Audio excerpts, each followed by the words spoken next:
Hey everybody. Hello, it's Sarah. Um teeny tiny video about how I package up my stickers. So I just did, these are 4 to a page.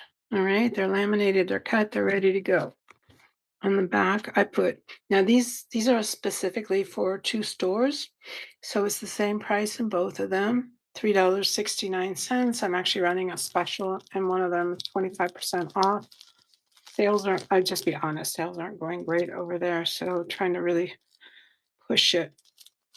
So I put a a price sticker on the back of the actual sticker in case it comes out of the bag, which happens. Maybe somebody might open a bag to actually see and feel it in the bag.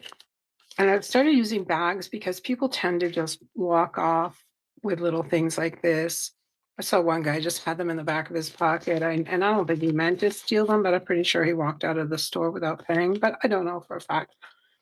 This is a tiny little flyer with some QR codes to connect to me, a website, how to make stickers. These are 4x6 bags. They're perfect for my stickers because none of my stickers are over 4 inches. So I'll put this in the back with my little smiley face on the top. Take the sticker with the price tag. It's going to go right in here.